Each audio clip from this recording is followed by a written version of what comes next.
Cool. All of you can hear me. All of you can see the Sublime text. As we knew that this is going to be the last class of your low-level design as well, or completely system design in general. We spend a lot of time in high-level design, and then 3 classes we spend time on low-level design. What is the agenda for today? The agenda for today is that we have completed till this part yesterday. Some UML diagrams are pending, but before jumping to UML diagrams, I would like to finish some design patterns, some solid principles and all, because I feel they're also very critical part of the low-level design. Yes, UML diagrams are important. Class diagram, we have done it. I'll give you the notes if you need, but technically whatever needs to be there in the class diagram that I have listed you, right? It needs, what does class diagram actually represent? Class diagram actually represent what does a class contains in terms of data members and member functions, in terms of their relationship between other classes, cardinality, and how the data flows. That's what class diagram is. Activity use case sequence, we'll discuss it, but more than that, I want to discuss the sixth one, which is some design pattern, and more than that, solid principles, keep it simple and short, do not repeat yourself, those kind of principles, which are best practices for any engineer. All right, let's go for a quick revision, what we have done so far, and then we'll continue from there. Majority of the class time would go into the solid principle because I understand some of you would definitely know solid principles. Majority of you would not know it. And even if you know it, I'm pretty much sure the understanding would have been very different because solid principles, what are taught in different books are very unclear. Or if you've seen different YouTube videos or different articles are very unclear. So I'll try to make it simple with a code example. And I think the best way is to use a code example for all of the solid principles, right? That would be much easier. Anyways, let's start with, since this is the last class, shall we have a Q&A session at the end? Not for today, but yes, if a Q&A session is required, that's something we can schedule a bit later. But I don't think we'll have the time for Q&A session at this moment. If we get time, definitely I'm up for it, but I have immediately a class after it. So if we get time, definitely. If we finish before time, then definitely yes. All right, let's start with a quick revision what we have done till so far, and then we can move in from there. The very first thing is we clear the difference between object-oriented programming versus object-oriented design. These are both different terms that do not mean the same thing, to be very clear. Okay. What do you mean by object-oriented programming? Object-oriented programming means there are 4 pillars of object-oriented programming. I'm not talking about the 4 pillars. I'm talking about what is actually object-oriented programming. Whenever you code a program or whenever you code an applications using the object-oriented features given by a particular language. There's a reason we called some language are OOP language, some language are functional language. Some language are object-oriented, some language are functional. So if the language provides you that functionality, using that functionality or using that features, if you write up an application or program, that is what you call I'm doing object-oriented programming, right? What is object-oriented design? Object-oriented design is I am modeling a real-world problem using the object-oriented design technique. So techniques like solid, dry, case, or following the best engineering practices, design patterns, that is something you will call that I am following the object-oriented design. So object-oriented programming can be done even if you're violating the OOD, right? But reverse is not true. A good example, a real-life example I've shown you while you're driving it, right? Driving is one action. Now, let's say the protocols are that you have to overtake from the right. This is the protocol or set of protocols, how it should be done. But you cannot really stop the driver from doing it, right? So whatever they want to do, they will do. So not all object-oriented programming is all the code written in the object-oriented programming is actually following the object-oriented design principles. These are some principles in object-oriented design, some design patterns and solid and all of these things. But not every code actually follows that. That's why we'll see a lot of code. In fact, majority of the code, they actually violate one of the principles of solid, or they even don't follow any of the design patterns. Or if they follow it, they are implementing it incorrectly. So those things can happen. Just because you are writing an object-oriented programming, it does not guarantee that you're also following the object-oriented design. So to understand the object-oriented design also important, and then implement your programming according to them is important. This is the difference we cleared. Then you move to next part, classes and objects. Won't spend much time here, but the important part should be covered. We always have understood class as a blueprint or template of object, and then you bottom down to object. This is technically an incorrect approach. What is an incorrect approach? When we talked about object-oriented design, we are faced with a real-world problem. Now, in a real-world problem, there is nothing called class. You never say that, okay, I'm going to make a class. This class comes or the template comes once you have a real model object or a real-life object. Real life is implementing into or model into the objects. So we technically follow a bottom-up approach whenever we have to start with a low-level design. First, we convert the real-life problem into an object and real-life model into an object, and then we bottom up to class or interface, whatever required. But generally speaking, whatever definition you have learned in the schools, school, colleges, whatever it is, Blueprint or template of objects, it's not a real world entity. And object is an instance of a class, or you can say I've instantiated a class, that's why I created object. It is a real world entity. What is object combination of? It's a combination of few things. One is information, one is behavior. Information is called data members, behavior is called the member functions. As you can see, information means it is telling me something about the information which is contained in that object. It can be variables, it can be constant, it can be enums, etc., etc. Anything which is just giving me the information. No changes are involved here. Changes are involved in the behavior. For example, what it is achievable to do. The example that I've given you is if I make a class car, or technically speaking, very precisely speaking, if I make an object of a class car, then my attributes can be car, how many wheels it has, what is the color, what is the engine speed, all of this that can become as part of information. But when I talk in terms of behavior, it can accelerate, it can drive, it can stop. All of these are behavior properties. So this is what constitutes an object. Now, here I created the objects. That's how you have seen using the new keyword. Another example I've told you about, a very real life example, is you take the class of example human. So what can be the data members? Attributes can be height or weight, and what can be the member functions? Any activities or any behavior you can define with a human, eat, walk, whatever you want to define. Then we talked about the NVT technique. What is NVT technique? NVT technique is a noun verb technique. You'll find this word very popular in case of some books, not all the books, but majority of the, even during my masters and majority of the masters you will see in abroad universities, this is told in NVT techniques. I don't think in India it is told as NVT technique. They might not even teach it, or they might change with something else. But this is useful because in real life scenarios, when you have to do a case study or when you have to do a case design, in that case, it's good to read that problem statement, which is given in paragraphs, and then understand, okay, this will become in a class, this will become a data member, this will become a member function, so on and so forth, right? Now moving to this NVT technique we discussed using the case study. That case study I'm going to come. What is the noun verb technique? Noun verb technique means if you are given with a problem statement, noun in that paragraph converts to classes, verb in that paragraph converts to behavior. I know some of you find it very easy that this definitely has to be a class, this definitely has to be a behavior. There is no confusion about it, right? Sometimes there is a confusion. And in a complex problem, that is going to be a confusion, right? That's why this NVT technique is important. So for that, I give you a very simple case study, is that Udemy classes. So everybody would have seen the Udemy courses. What is the user flow? It's mentioned in the paragraph, 4 lines. User goes to the website, they select the batch slot for the courses they want to take. Now, here is one feature we have introduced, is that you can select the slot also. Udemy has recently introduced it, right? You can add them to the cart, you can check out and make the payment, and you can get the confirmation of courses being enrolled. This is the part. Now, if you read just this paragraph, let's list down what are the nouns we have. We have a noun called user, we have a noun called slot, we have a noun called courses, we have a noun called cart. These will convert into my classes or objects technically, right? One will be a user class, one will be a slot class, one will be a courses class, one will be a cart class. When I talk about the verb, wherever I get, what is verb? Verb is something which is in action, right? The basic English which we have talked in Ren and Martin. So verb means something which is going in action, which is an indication of being in action. So if you look at the action of what are the verbs here, first verb is select the slot, then is add them to cart, then is check out and make the payment, and finally courses being enrolled.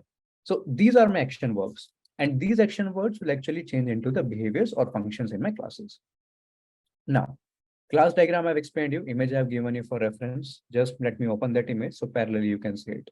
We did it on draw.io. So I'm just opening draw.io. Just give me one moment. Here we are. I'll just import it. I think I shared the draw.io in your group channel as well. So I'm just going to open the same. 24 June. Yeah. I'm just going to show you this draw.io. Let me know once you guys can see it. This desktop I don't need. You guys can see my draw.io screen. You guys can see my draw.io screen. Okay, cool. So in the noun part, you can see we have 4 nouns, which is user, slot, courses, and cart. So these classes I've just made 2. Rest of the 2 you can definitely make. Now in the user class, what are the basic functions? 2 things will be needed. Any class diagram consists of 2 things. Technically 3 things. First thing is the name of the class, no doubt about it. Then we have a separation. In the separation, in the first part we call it, and second part we call it. In the first part, which we call as the top, we list down the data members, right? Data members or attributes, whatever you want to call them. That attributes ideally along with their type, data type, which data type they are associating to.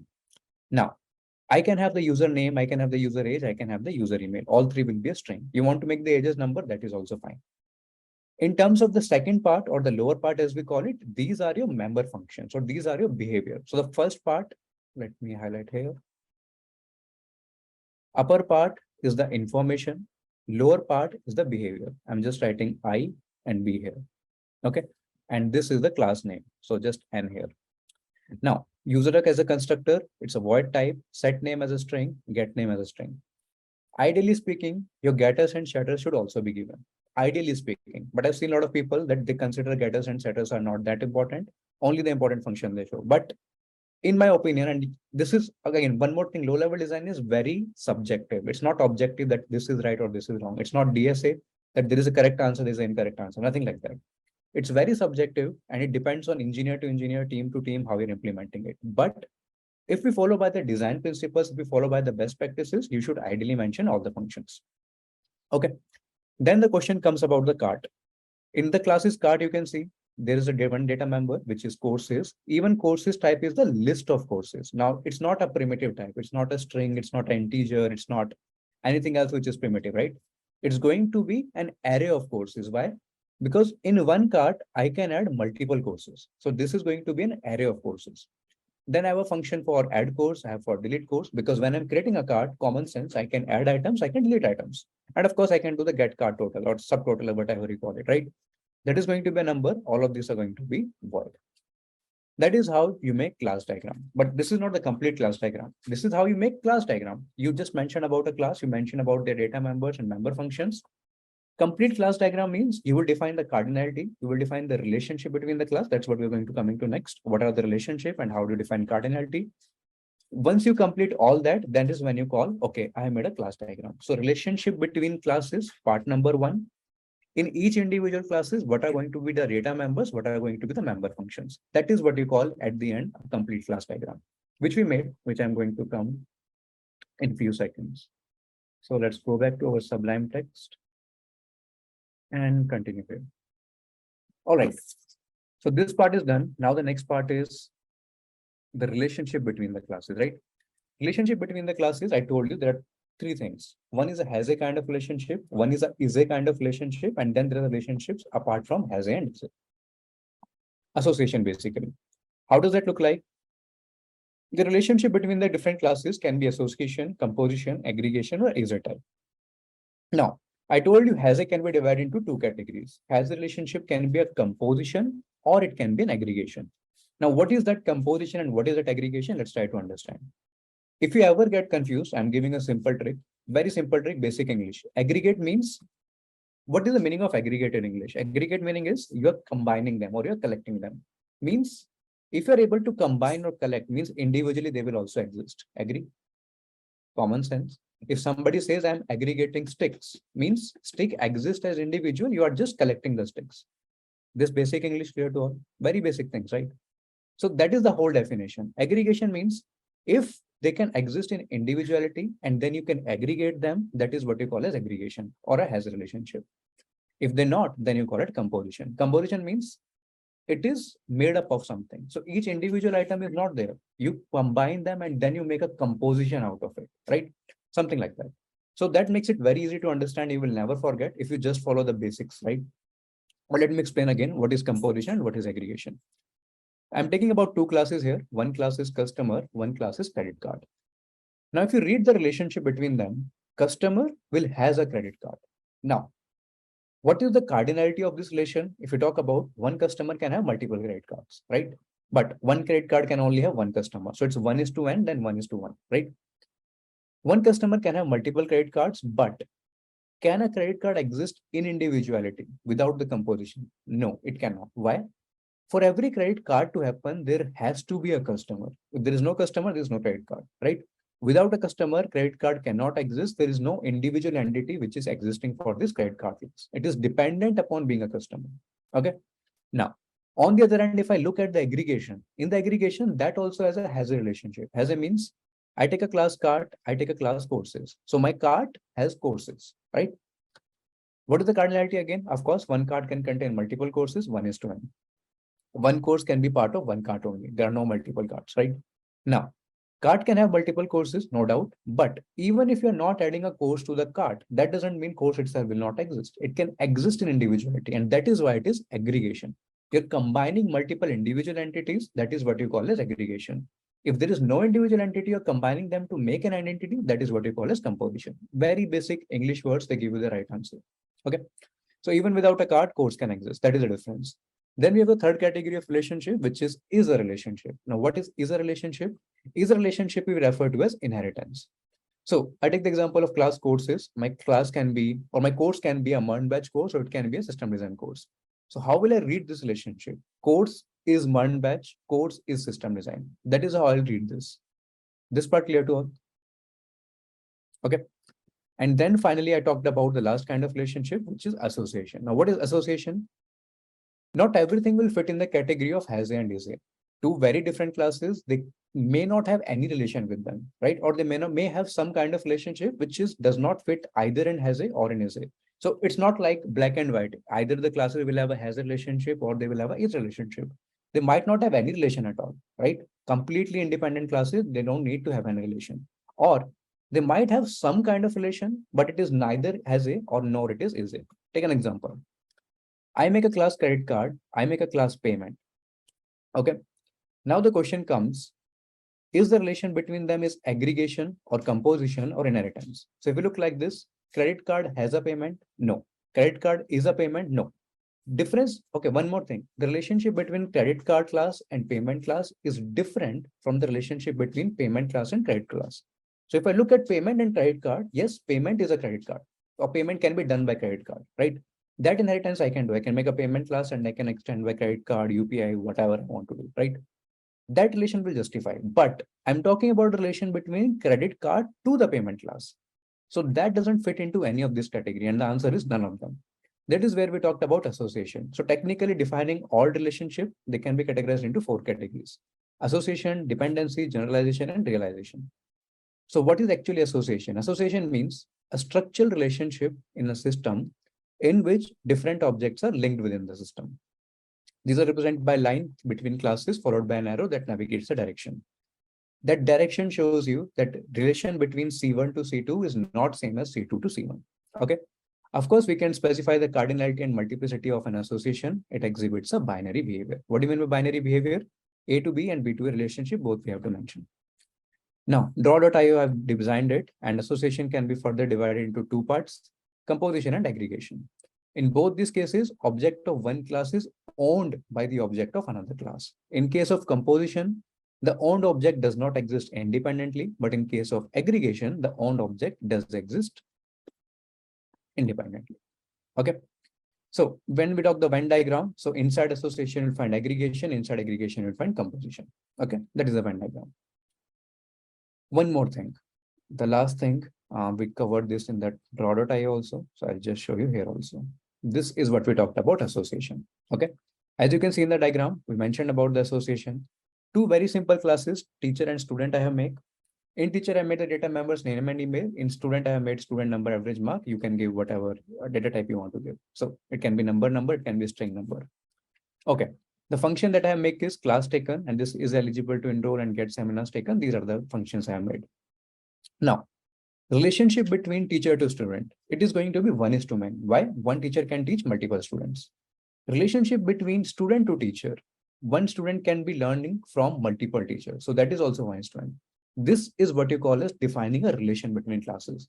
First, we talked about how do you make a simple class diagram, right? Well, technically don't call class diagram if you're not also defining the relationships, but we'll go step by step. First, we know how you define a class diagram, what data members, what member functions you add, so on and so forth. Then you define the relationship between them along with their cardinality or multiplicity, whatever you guys want to call. So this we covered. Let's come back to our Sublime text. Then the last part I talked about is assigning the responsibilities, behaviors, or functions to classes. This might look like a very simple thing, and it is a very simple thing, but it becomes complicated when you're dealing with very large scale system. What does that mean? That means which function, which will go to which class, that you have to make assignment, right? So you might think it's very easy, right? Which function, which go to which class, what is the difficulty there? There can be difficulties. Let's see an example. I've taken a medium level difficulty. I make a class card, I make a class courses, right? So class card contains add course and get total, and courses contain get course name. Now, what I want to do is look at the problem statement. There are certain discount coupons which can be applied to certain courses. Under which class should I implement the discount behavior or the discount function? Okay. Now, if you argue with the point that discount is for related to payment, it should be always implemented to cart. That can be also one thought process, which majority of you also answered yesterday. But if you read the problem statement of the business, technically, let's not call it problem statement, let's call it business requirement. Because whenever we talk about in terms of row-level design, we talk in business requirement, right? So this is our business requirement that we want to give coupons specific to our courses, right? In that case, it is best to implement the discount for each course class. Now, I can have thousands of courses, no doubt about it. Some courses will have discount, some courses will not have discount. Those courses which have discount, I've written the discount. Those courses which do not have discounts, I'll return the default value 0, right? Much easier to implement, much easier to think, everything becomes simple, right? And then you can, in the card, you can just make the get total function. There is no need to implement discount here again. Okay. That was one medium level example, which I have told you yesterday. I hope this part is very clear to you all. Okay. And I specifically told you to revise it, and then I gave you one problem to try. The problem I gave you to try is example number 2, which is hard, is under which class you will put the checkout functionality. Read the question again. Under which class you're going to put the checkout functionality. The question is either you're going to put in the cart class, or you're going to put in the payment class, or you're going to put in the customer class. I asked you 2 questions, under which class you're going to put it and why you're going to put it. We'll discuss on that because it's an important question to discuss.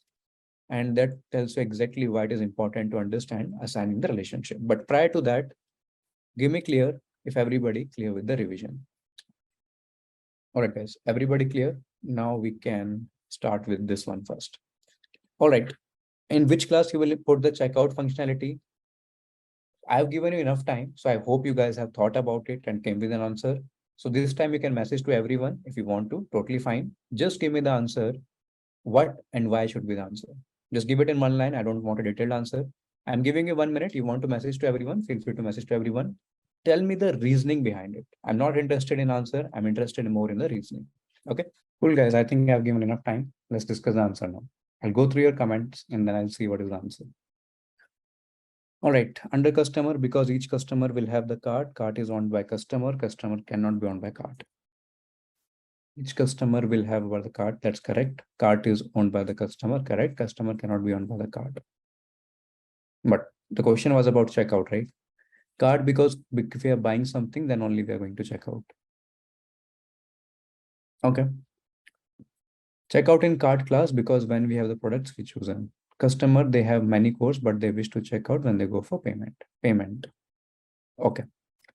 Customer class, since sometime Amazon allow me to add without login. Amazon allows me to add without login, but for checkout is ask for login. I haven't thought that you will include a real life example to solve this, but okay. It's a nice idea to think. That's fine. I'll just put this to everyone so everybody can read this. Or if you want, you can put this to everyone. This is a good comment given by someone. Okay. What next? We check out payment or cancel payment. Okay. Customer, because checkout would be done by the user, and that's it. These are the comments. Okay. I'll give you the answer and then we'll talk about what and why part. The correct answer is customer class. Okay. For those who answered customer, that is the correct answer. Now, before even reaching this consensus, you need to understand why a particular functionality needs to be implemented in customer class, why the checkout needs to implement customer class. And to understand that, it's always and always important to make the diagram. Okay. So I'm just appending it to this. I'll just copy this, paste it over here, not here. Save the changes, but I need this to be copied here. Okay, this I don't need, I'm leaving. Here comes my association and all. I'll just make few classes. There we go. Pasting it here again. There you go. One more I need. So there you go. Once I will have these classes, now it will become super easy for me to understand. Okay.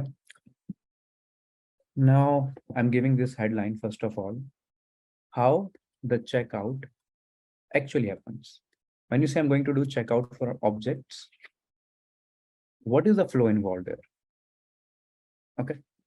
So just focus on this portion of the draw.io screen and we'll figure out the relationship. This will become my customer class. I don't care about what is the data here. You can ignore it for the time being, or if you want, I can delete it also.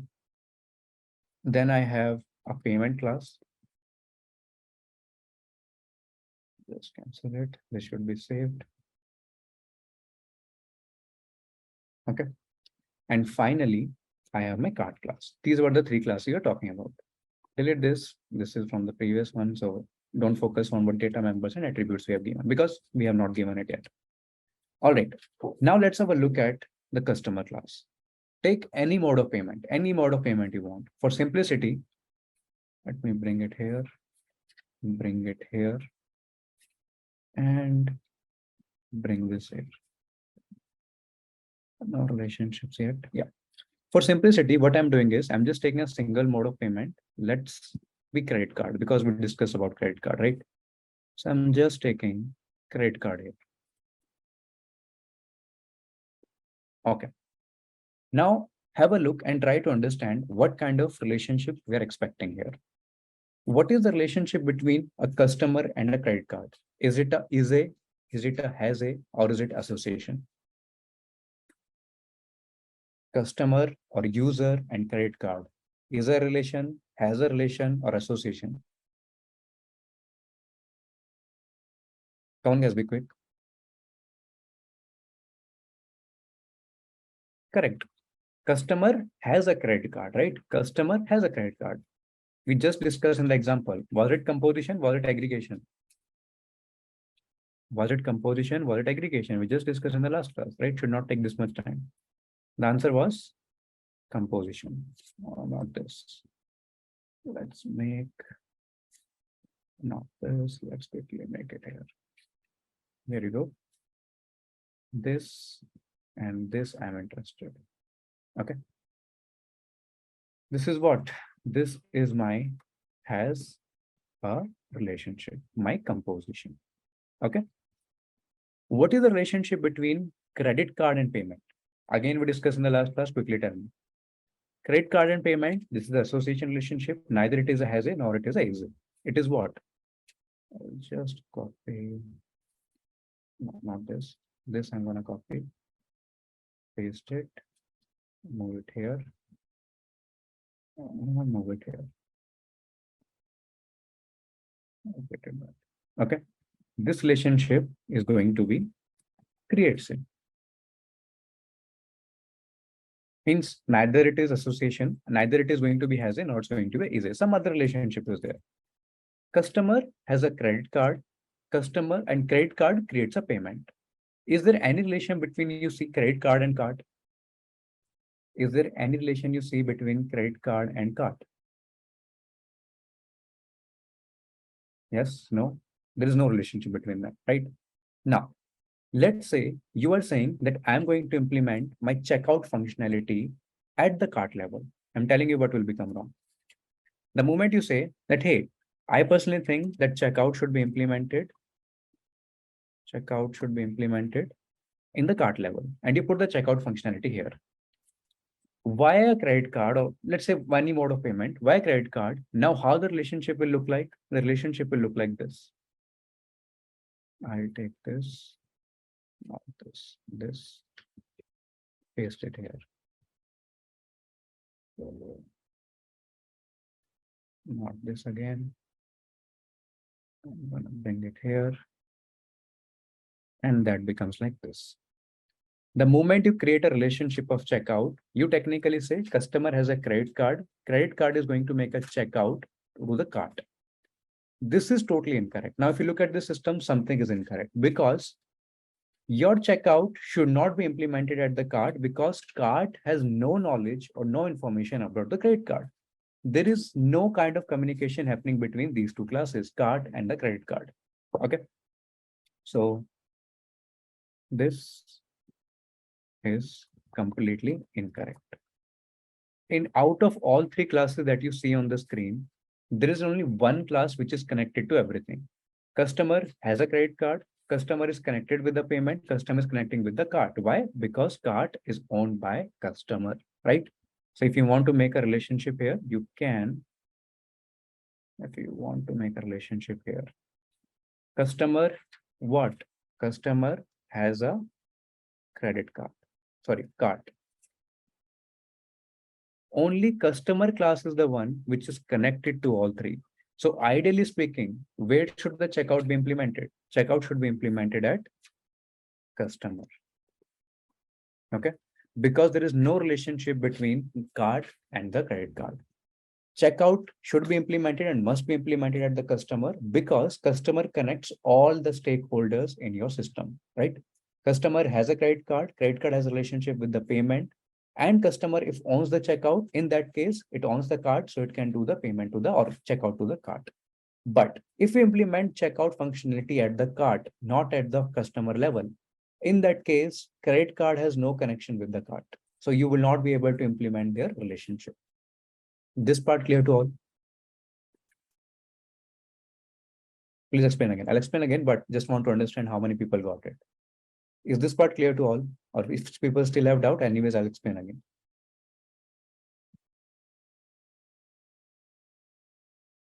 Okay. Clear to few people, but let me explain again, those who didn't get it. Okay.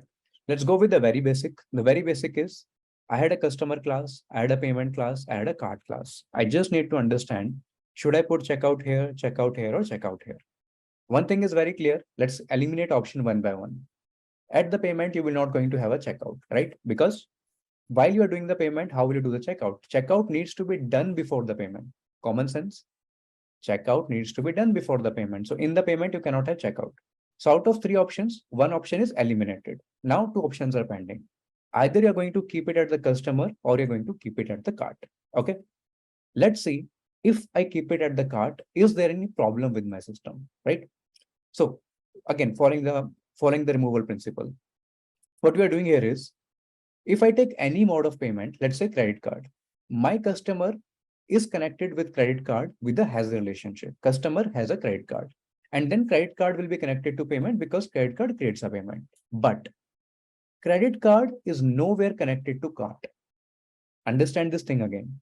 Any mode of payment you take, because payment will also be implementing different kinds of payment, right? UPI, credit card, Interact, whatever you want to do. So my customer is connected with a credit card with a has a relationship. My cart is nowhere connected to credit card. You cannot say cart has a credit card. Doesn't make any sense, right? You cannot make any relation between credit card and cart, to be very honest. That is one point. Now, if you say, I'm going to implement the checkout functionality, that checkout functionality is going to require the credit card, right? If you make, I'm going to make the checkout functionality at the cart, now something becomes wrong in the system. What becomes wrong in the system? Let's draw again. System will become just like this part. Okay, only focus on this part. Anyways, we're not focusing on payment, right? So if you just look at this portion of the system, you technically say, my checkout is implemented at the cart level. Cart will connect with credit card and credit card will do the payment. Credit card will do the payment, agree. Cart will connect to the credit card, how? How will you connect cart with the credit card? Customer, you can connect with the credit card or any mode of payment. Let's not call it credit card, any mode of payment. Customer, you can connect with any mode of payment. But card, you cannot connect with any mode of payment. They don't have a relationship. So this system will not work. The functionality itself will not execute, correct? So this card is also eliminated. This was already eliminated. This is also eliminated. Answer is customer. In fact, this is by the removal technique. But if you ignore the removal technique and you think with simple common sense, my customer owns everything. Customer is the only class here which is connected with everything. Why? Customer has a relationship with the cart. Customer has a relationship with the credit card, and credit card creates a relationship with the payment. So that is how it is connected to all components in my system. Only customer class is connected to all components in my system. If I implement the functionality at checkout, how different flows will work? I need to check out using the credit card, right? When I check out, I can add the items here in the cart using a has a relationship. Now, when the moment I need to check out by using the credit card and I'll do the payment. So I can do the checkout, I can do the payment, I can add to the cart, all by keeping everything at the customer end. That is why the answer was customer. I clear this. And now let me know if you guys still have any doubts. If it is clear, please type clear in the chat. We can go to next part.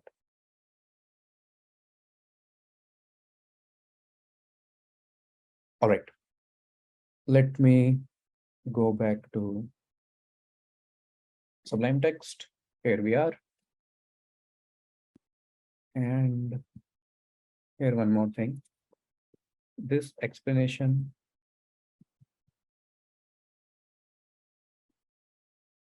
using draw.io, I'm just marking it as done.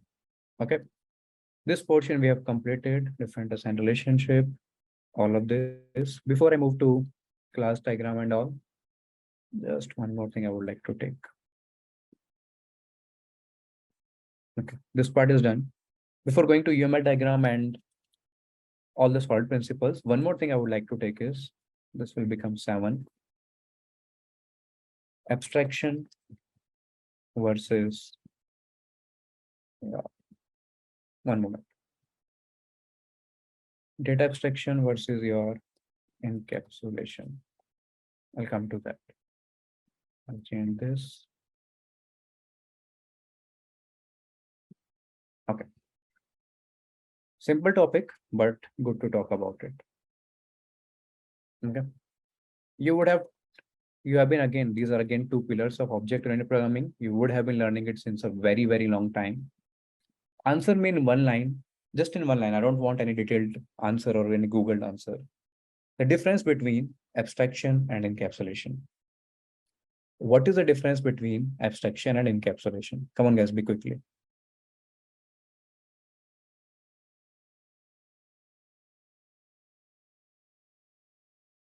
Once you guys are done, please type in the chat. You can message to everyone. That's fine, totally fine. In one line, explain me the difference between what is abstraction, what is encapsulation, and technically,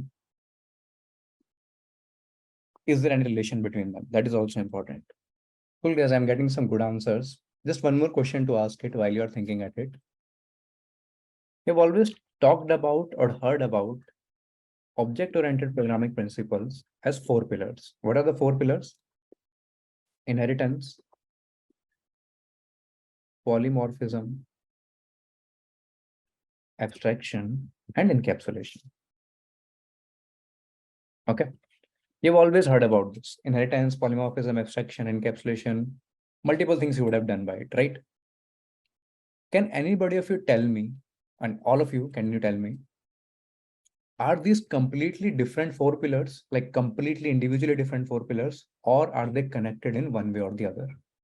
If they're connected, which is connected to what? Why I'm asking this question is abstraction. Okay. Why I'm asking this question is, I can guarantee you 99% of you will not be able to answer it. And it's not a very difficult question. It's just that how you have studied it or how you have been studying it over the years, right? So that's the difference I want to understand. Question is very simple. You have understood there are 4 pillars of object-oriented programming. 4 pillars are listed here. Are they anyway related to each other? If yes, which is related to whom? If they are not related to each other, then also it's fine. Just answer me that part as well, along with the previous question. There's enough time. Let's discuss on the answer. The correct answer is definitely they are related.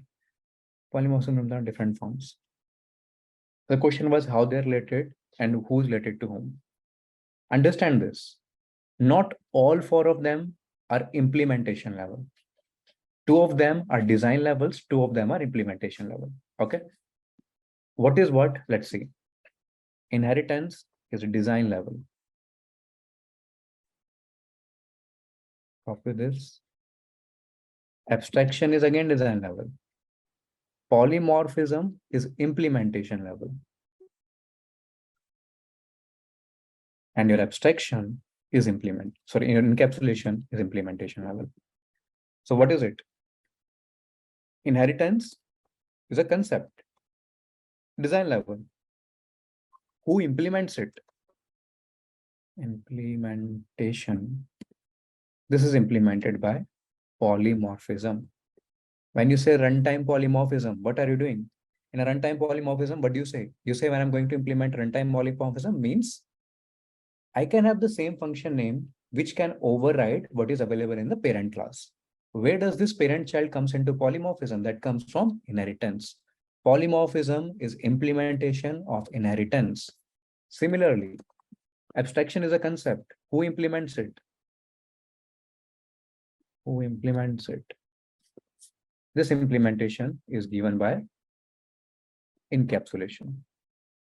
And this is the real object-oriented programming. This is the real OOPS. A lot of time you would have been told incorrect ways, 4 pillars, completely interdependent. Even in your college time, you would have been told like these are completely 4 different, this is inheritance, types of inheritance. That is fine. That is all there. That is correct. But fundamentally, there are 2 design principles and there are 2 implementation. Inheritance is a design, abstraction is a design level changes. Polymorphism and encapsulation, they are implementation level changes. And that is what exactly your object-oriented programming is. If you really want to read good books for a senior engineer level, for architect level, I will share you the resources. One really good book I shared about the design patterns, that is related to design pattern, that is not related to this part. But one more really good book is Clean Code. Okay. This is given by Uncle Bob. His name was Robert something. I will mention it. Robert, I don't remember the surname, but he's called Uncle Bob properly, right?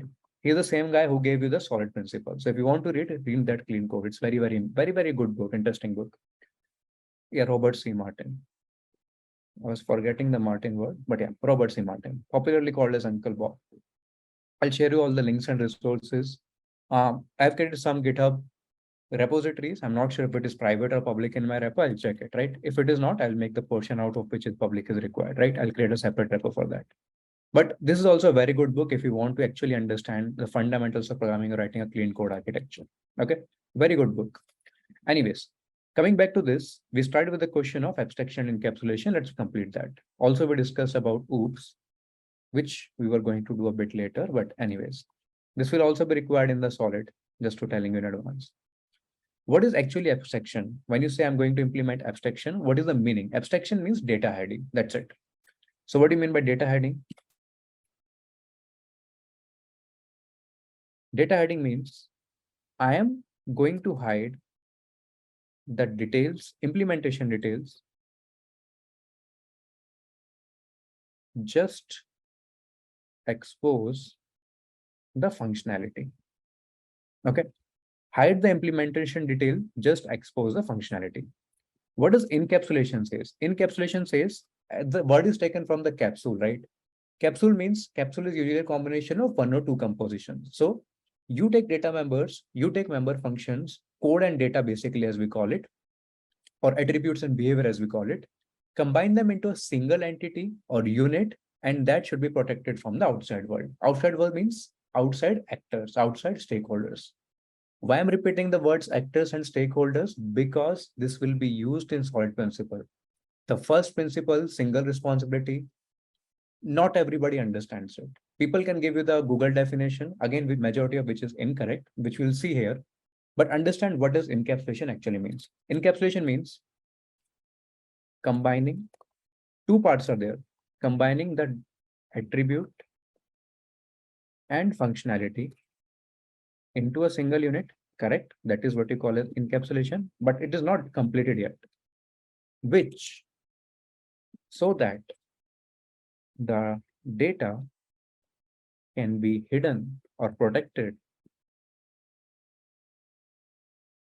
from outside stakeholders. This is the complete definition. Some of the books which you have read in college, some of the classes or lectures you have kept in college, you will put them told only this definition. This is incorrect. This is 50% definition. This is the 100% definition. Okay. So what does encapsulation actually does? Encapsulation implements the concept of abstraction. Abstraction means I'm going to hide the implementation details. I'm only going to show the functionality. How are you going to implement it? I'm going to implement it in a single unit by a class.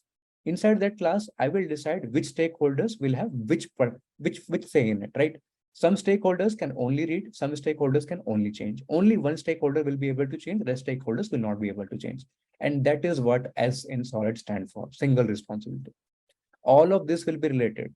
The moment you will be completed with solid, you will understand majority of the code you would have written, or even if you were not at written, you would have seen there you are not following the solid principle at all. Okay. But it's not that difficult to understand. We'll go to solid. We'll talk about one by one. But just to give an idea, encapsulation is just the implementation of abstraction. Means I am going to combine my attribute and functionality into a single unit called class. And that class can be accessed or modified by only one stakeholder. Rest of the stakeholders, they cannot modify. They can read, but they cannot write. Okay. What else? This solves, or not removes all. This is design level. This is implementation level. What else? Then how do you achieve it? You achieve it by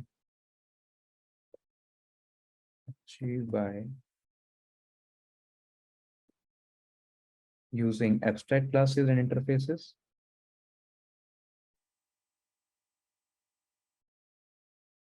And this you achieve by whom? This you achieve by access modifiers.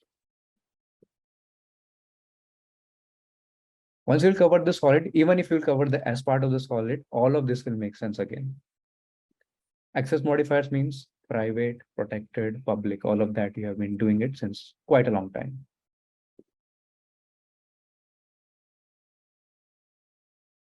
Okay. What else? That's it. This part is sufficient enough. Okay. For method overloading in polymorphism, we don't need any inheritance. Howard related could explain the relation in 1 second. Correct. So there are two types of polymorphism: runtime polymorphism, static, compile time and runtime. I'm not talking about compile time polymorphism. In the method overloading, they don't require. That is correct. In runtime polymorphism, and technically speaking, the real morphism is only runtime polymorphism.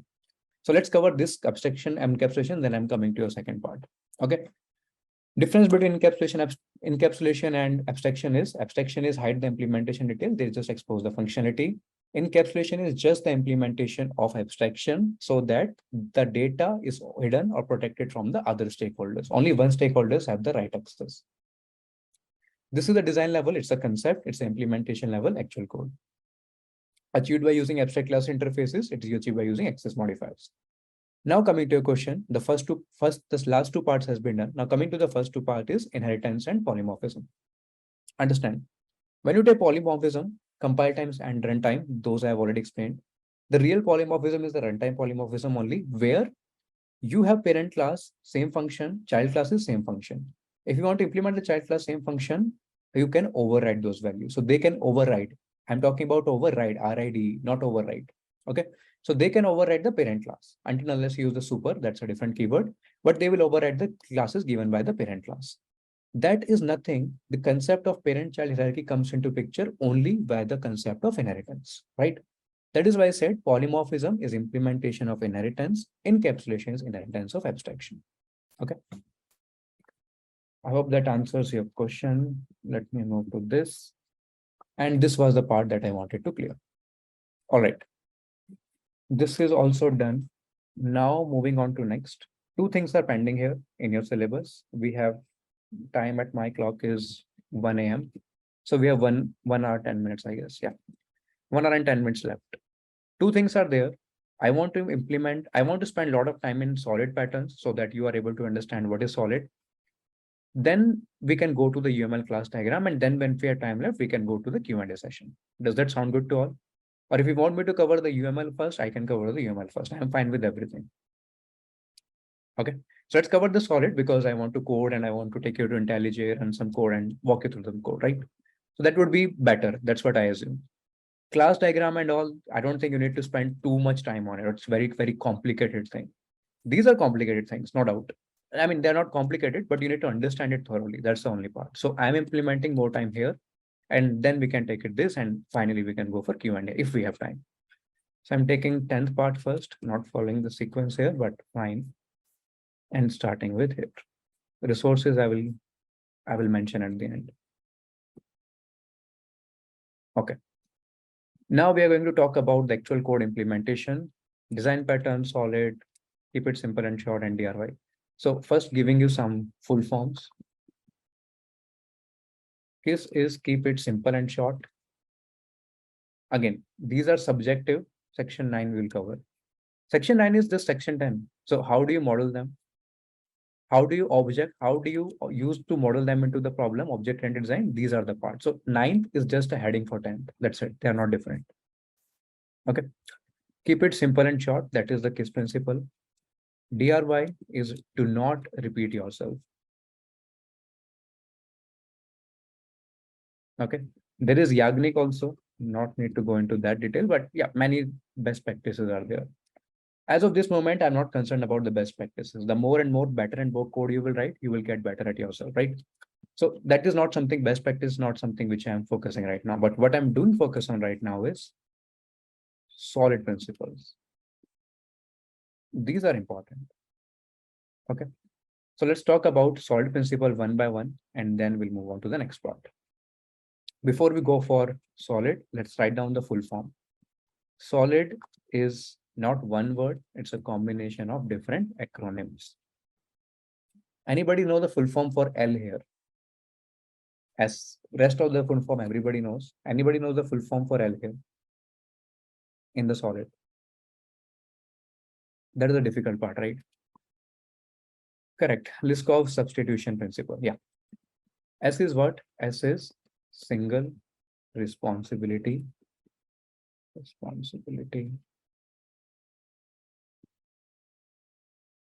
Principle. Okay. SRP. All of these are principles. What is the meaning of principle? What is the meaning of principle? Principle means guidelines. That's it. How do you make a good architecture code or a clean architecture code? Certain guidelines are there. That is what you call as principle. O stands for open closed. ORP as you call it. OCP. L stand for Liskov. She was a computer scientist. Liskov substitution principle.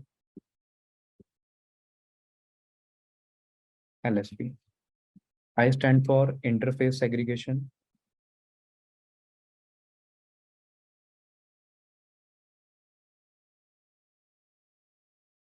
Which is ISP. Finally, D stands for dependency inversion principle, which is DIP. Okay. Now, we're going to stand one by one. So I'm going to start with single responsibility principle, SRP in short. Okay.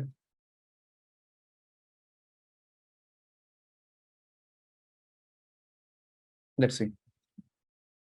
What is the meaning of SRP, or what is the meaning of single responsibility principle? Let's start with that first. Let's see the understanding of you guys. How many of you know about SRP? Just give me in one line statement. I want to see. Anybody who knows about single responsibility principle, explain in one line.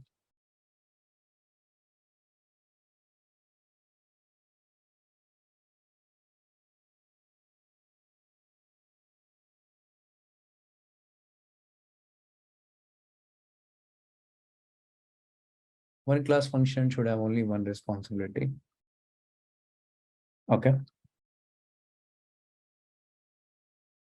Class with only one defined functionality. Okay. Anybody else? One functionality in one class. Okay. Anybody else?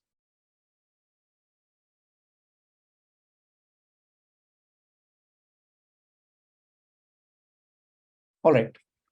Technically speaking, that one functionality, one class, it's not correct. This statement itself is not correct. Why specified, why specifically asked you to define it is, even if you Google it, solid principle or single responsibility principle, majority of the websites have defined it incorrectly. The definition, again, first thing is clear is that low level design is subjective. That doesn't mean there is some right and some wrong. It depends on how you understand and implement it. Whatever I'm teaching here, I'm teaching from the books that I have read and as per my understanding and my resources, right? So that doesn't mean that it is going to be accurate for other engineers also. Some might like to disagree because they follow a different design pattern, right? That doesn't mean that something is correct or incorrect. It is subjective things. It's not an objective thing. Whatever I'm teaching you here is from the books, clean code, as well as design patterns, which I have mentioned, and few more other resources, right? So those books I have read, which are considered to be one of the best resources. I'm not saying they are the only resources. There are many thousands of other books out there, right? So take it with a pinch of salt, but do understand what is the single responsibility principle. And then whatever definition you feel right, you can give the answer. First, I will list down the incorrect statements, which I hear in the interview, which is totally incorrect. Is SRP means that one class has only one reason to change. This I hear a lot. Then I hear one class should have only one public method. This is the second most popular, completely incorrect. This you will find in a lot of websites for no reason. Many Medium articles for no reasons, but people mention it. Then if your class has and in the definition, then it is violating the SRP. Then you are violating SRP. Again, totally incorrect. Doesn't even make any sense, but people do mention. What is the correct definition? Incorrect we have seen. Let's see what is the correct definition. I agree. One class, one responsibility, or one class, one functionality. This is a vague term. I will explain what is written in the clean code architecture. So this principle of one class must perform a single functionality only. This is not completely correct. This is not completely wrong also. I'm not saying this is wrong, but this is not completely correct. What is defined in the clean code book? I'm writing you that. It is defined module or a module should be changed by only one actor in the system. That's it. Simple definition. I'll explain this in detail, of course.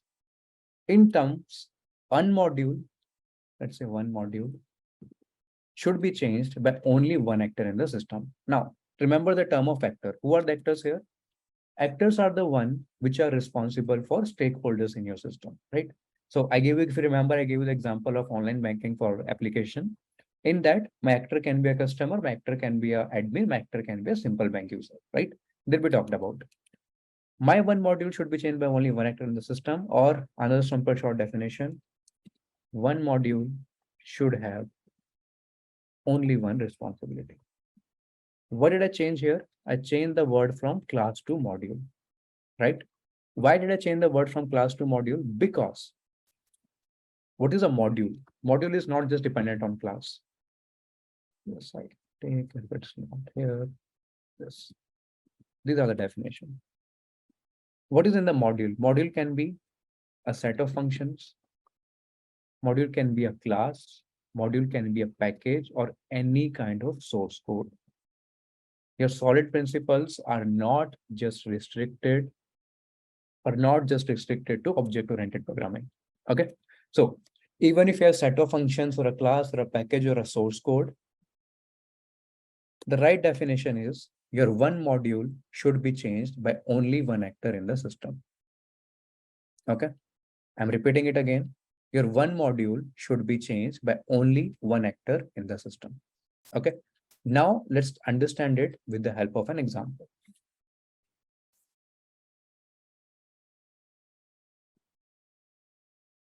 To show that example, let's go to draw.io.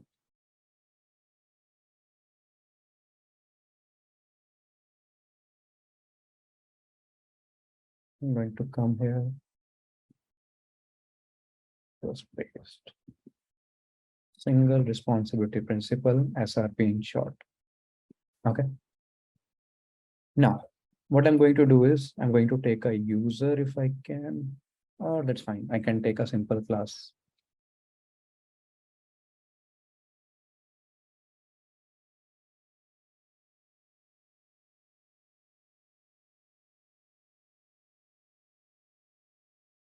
Okay.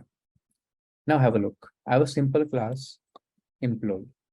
Okay, very simple class. I made it as employee. I'm going to make it here. Whatever values, name and email is fine. And in the functions, you can keep certain things like calculate the salary, this part, move it here. What else? You can keep it calculate hours. What else? Then you can keep save employee data. Some functions I have introduced here. Okay. This is my employee class. Now, what I want to do is I want to create different actors who are responsible in my system. Who are the different actors who can be responsible in the system? So I make one actor here. This should be fine. One here, and one more here. Who can access this data? Who can access this information to calculate the salary of employee, to have the calculate hours, and to have the save employee data? So let's see, let's define our actors. Somebody who is in the salary department. I'm going to remove this. Okay, actor cannot be changed. Fine, not an issue. Let's make this is an accountant. They can access this information to calculate salary, calculate number of hours, and so on and so forth.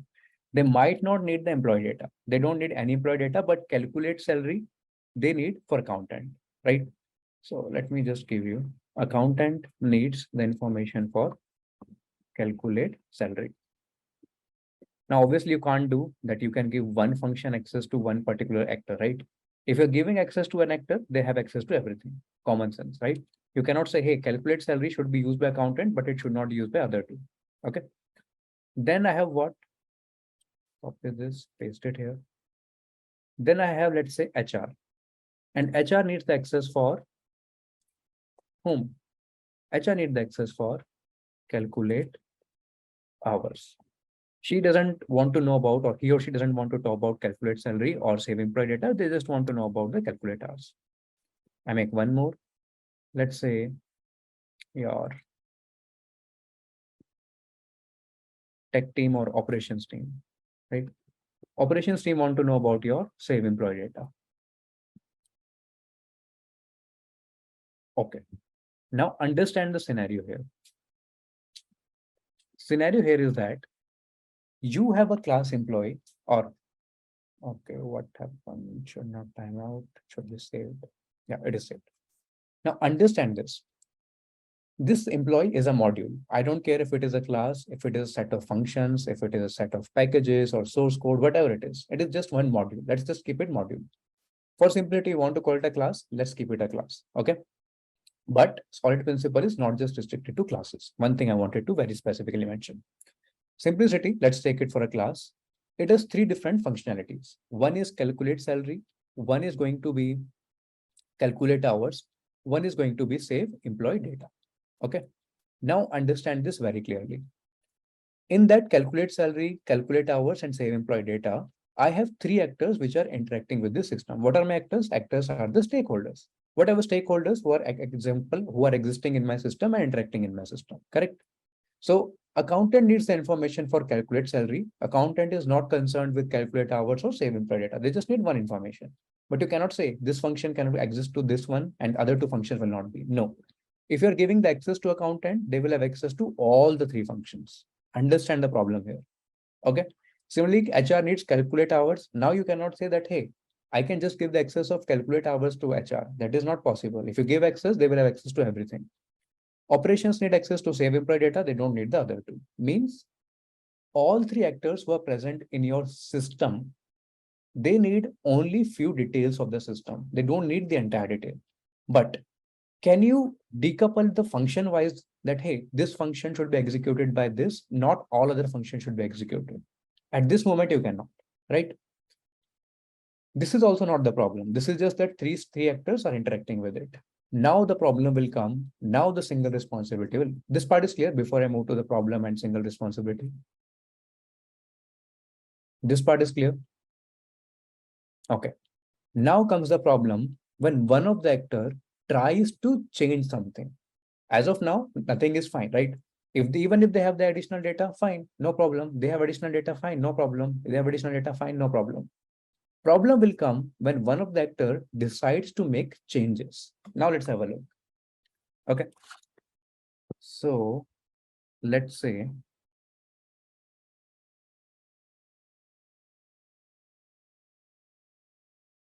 this accountant say, I am going to implement something called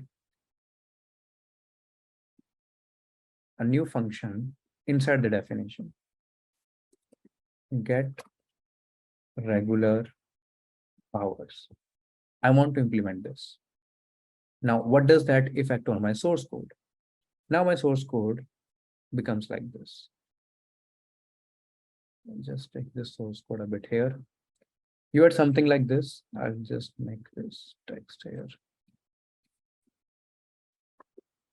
You had public integer calculate salary. Whatever logic you had here, fine, not an issue. Okay. Control Z. Then you had public integer calculate hours. Whatever you have here, no issues. Now you have made the changes.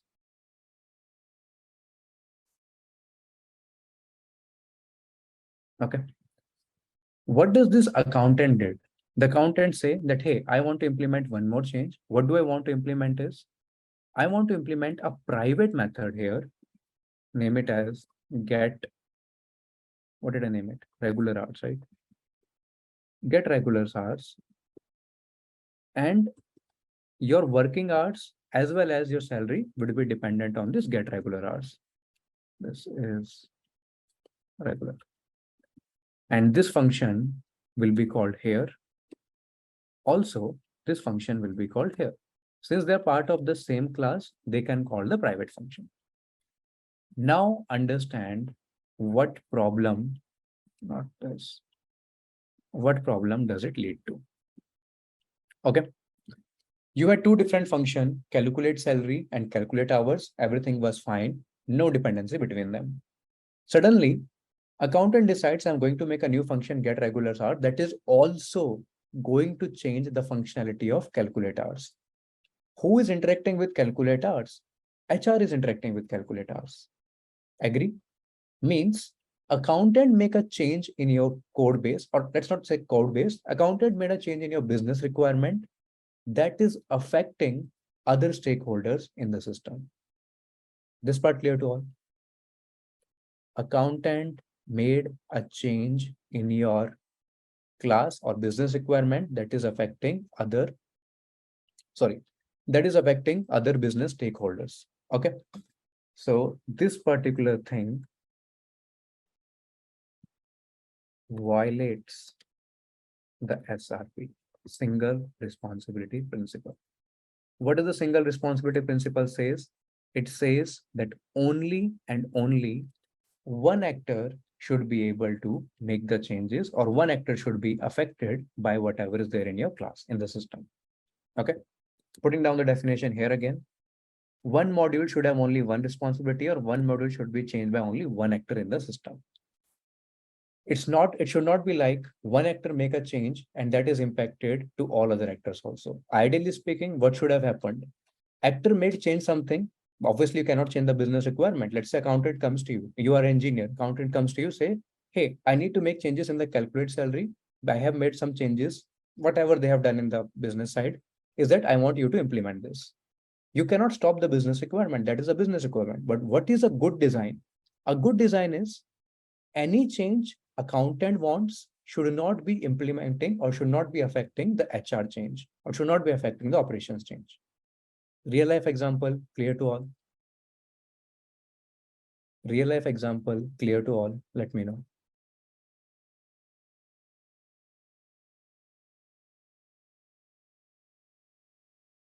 Understand this one more again. Understand this one more again. If everybody is not clear, I'm just explaining it one more time. Single responsibility. Single responsibility is not about a class should have only one function, a class should have only one functionality, a class should have only one public member, nothing like that, right?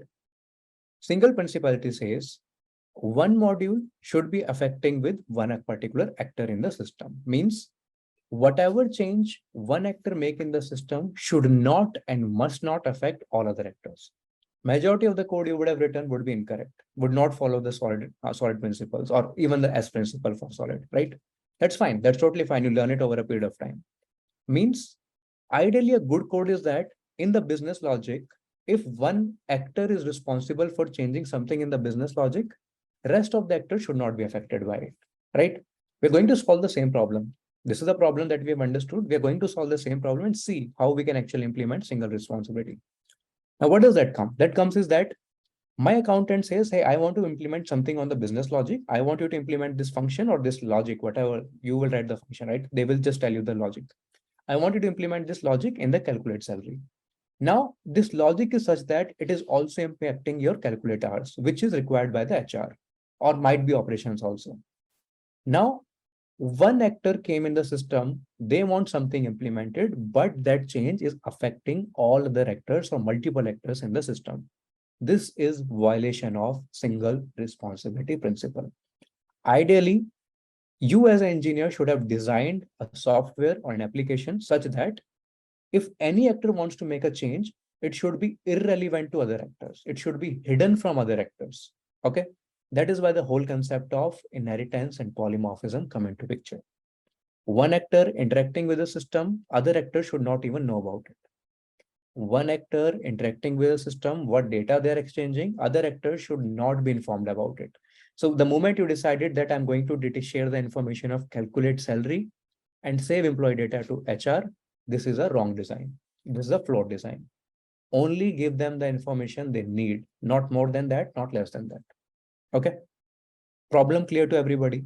What is the violation of SRP? What is SRP? This part clear? Okay. If this part clear, now let's see how do we solve it. So I'm going to take this, which is solving SRP. We understood the problem. Now let's talk about how we are going to solve it. There are many ways you will find in many different books. There is facade principle also, which is mentioned in the clean code architecture, but that doesn't make any sense because we have not covered the design pattern set. So I will not cover it. That's beyond the scope of these classes, to be honest. Okay. I'll just close it. But majority of the common things that you will find in solving the single responsibility violation is that you break the class or you decompose the class. Even break is not the right word. Decompose the class. Slash decompose the class. What does that look like? That look like this was my employee class. I'm going to paste it here. Very cool. This employee class. Okay. In this employee class, what did you have? You have three functions: calculate salary, calculate hours, save employee data. Now, what you do is you decompose it to three different classes, child classes or whatever you want to decompose, create an interface, then do it, or you want to do it by inheritance, then do it. You decompose it to three different classes. One, I'll make it very short. Not required. Reduce their size.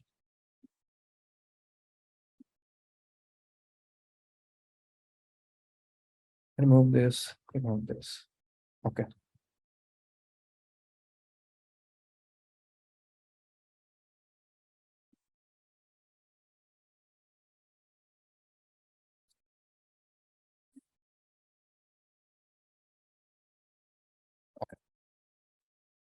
Don't read it as employee, just read it at any three particular classes.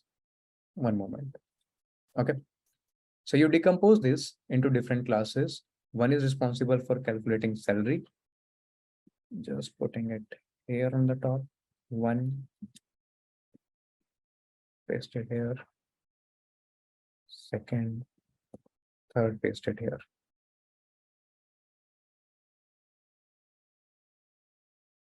Okay. Second is for calculate hours. And third is for save employee data.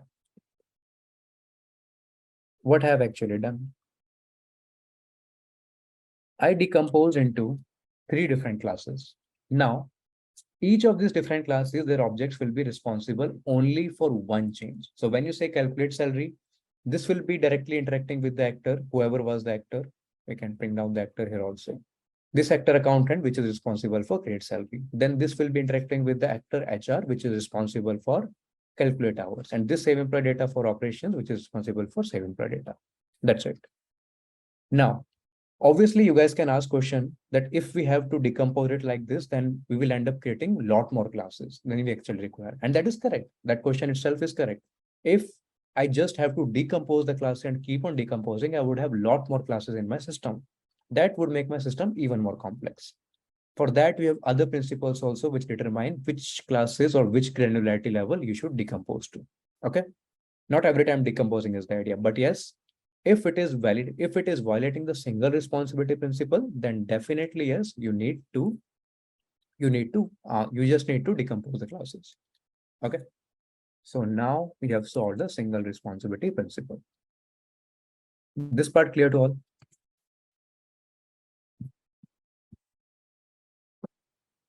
Do we get all the instance of decomposed classes, parameters, and constructors of employee class, and we can call the outside complete salary function the outside of employee? Do we get all the instance of the decomposed classes as parameter in the constructor of employee class? Parameter in the constructor of employee class. Why do we need that? Parent class does not need the child class constructor, right? We can call the outside calculate salary function in the calculate salary of employee. So calculate salary is not present in the employee only, right? So we have decomposed this. Remove this, remove this, remove this. It is not at all present here. That is what decomposition means. Okay.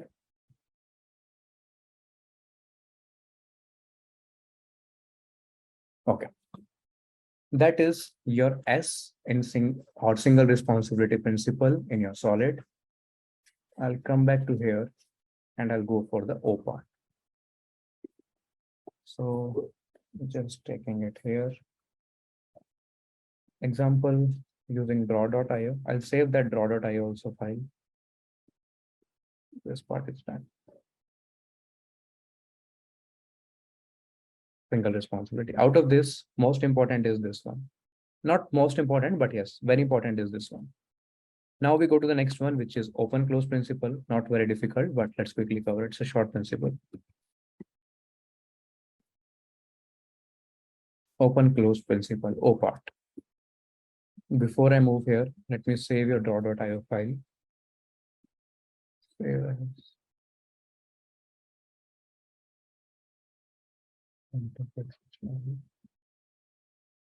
I'm sorry. All right. This is saved. Let's come back to our Sublime text. Here we are. We talked about the O, which is open close principle. What do you mean by the open close principle? Open close principle means according to new requirements, new business requirements, your code or the module, let's not use the word code, let's use the word module, should be open for extension, but closed for modification. That is what open close principle is. Okay. Means what? Modification. Means that you have already existing code. Now a new business requirement comes. It can be anything. It can be, let's say, create a different class type or create a different, extend it to something else. For example, you have a parking lot. Now the question comes, I have a parking lot for car, but I want to extend this parking lot for trucks also. Or it can be, I have one parking lot, I want to extend it for multiple cities, multiple countries. That can be also a business requirement. So as per the new business requirement, my module should be open for extension. I can extend the code as much as I want to. Okay. But close for modification. What do you mean by close for modification? Let's have a look. So extension allows to implement new functionality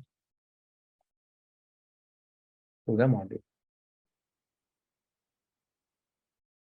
Extension allows to implement new functionality to the module. Let's take it with the help of an example. I'll go with the same example I just gave it for parking case, right?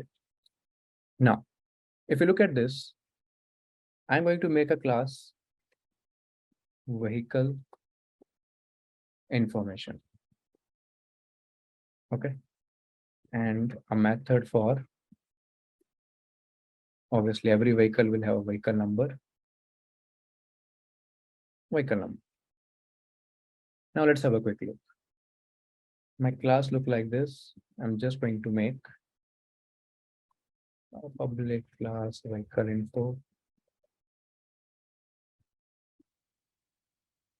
Inside that I can have a number. So public double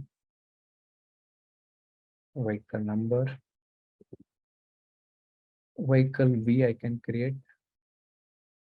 Inside that vehicle number, what I'm going to make. If my vehicle is going to be an instance of car, then I'm going to return v dot get number, whatever that function, somewhere that get number is implemented in 3 different classes of car and all. And else if is instance of a bike, then I'm going to return the same get number. Now, if you look at this file, what is happening in this file? Let's say, as of this moment, I have a vehicle number class, right? Sorry, I have a vehicle info class. Here I have a vehicle number definition method there. In that method, if my vehicle is an instance of car, I'm going to return the number of it. If it's an instance of bike, I am return for number of it, right? Vehicle number of it. Now the requirement comes, you want to add another subclass, which is named truck. Okay. The moment you will add truck to it, this is going to, if you add one more if statement, that is going to violate the open close principle. Why? Open close principle says it should be open for extension, but closed for modification. You will be technically modifying the code here. Okay. You will be technically modifying the code here. So new business requirement, let me write it down here. Add another subclass. Add another subclass named truck, right? Problem. If we add one more if statement, it will violate OCP because we will modify. So if this is the problem, what is the solution? The only solution or the only way here to add the subclass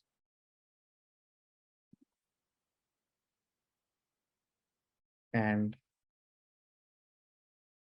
achieve the OCP is by overriding the vehicle number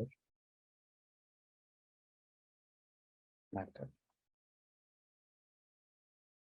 This is the only way. So what is the correct code?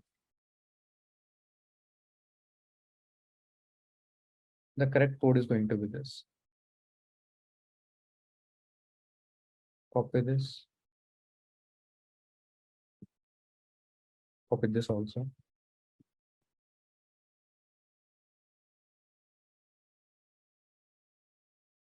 Implement the functionality level changes here. Whatever functionality you want to implement. Now what will happen? You will extend three classes. Public class car extends home, extends vehicle info. This part. Inside that, you will write the implementation of this. Return whatever the value is there. This start, you get value. Same, you're going to need it for home. You're going to need it for bike, and going to need it for truck.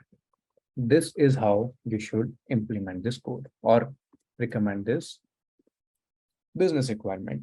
Anytime, next time when you will have any other kind of subclass to be added, you just need to write this portion of code. Whatever public class, that class subclass name is going to extend this, you're going to return the value. The problem with this is you will keep on adding if else, if else, if else condition. That is totally modifying your existing code, which is vehicle info, which is incorrect. As per the open close principle, it should be open for extension. You should be able to accommodate more and more business requirement. A good code should always be able to accommodate more and more business requirement, but it should be closed for modification. Your complete source files or the base file, that should not be allowed for modification. So what is a good way or a good way to write this code or to implement this functionality is this one.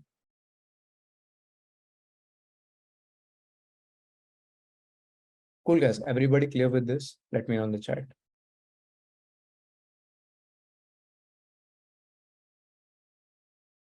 Okay. I'll just add one more line here. Similarly, we can add more vehicles by making another subclass extending from the vehicle class. Okay.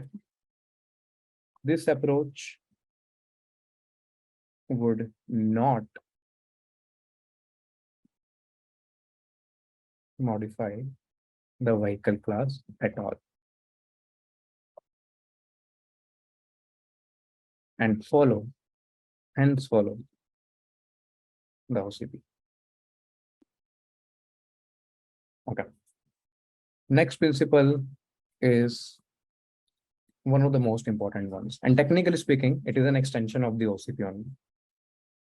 Next is the L part in the solid. This is done. Liskov substitution principle. Okay. This is very important, so pay your utmost attention here. Give me 1 minute, guys. My laptop battery needs to be connected. Our charger needs to be connected precisely. Just give me 1 moment. Cool, guys. Coming back. We're talking about the third principle in the solid. 1 moment. Using an interface or using a subclass to extend in OCP is better. Depends on the requirements. If you're just talking about OCP, both can be good. Okay. Depends on the business requirement. Sometimes it's good to use an interface, sometimes it's good to use an abstract class. Sometimes it's just good to create a subclass. Okay. Cool. Coming to the L, which is Liskov substitution principle. Let's quickly talk about it. What is this Liskov substitution principle? First thing, what is called Liskov? Because it was introduced by Barbara Liskov. Okay.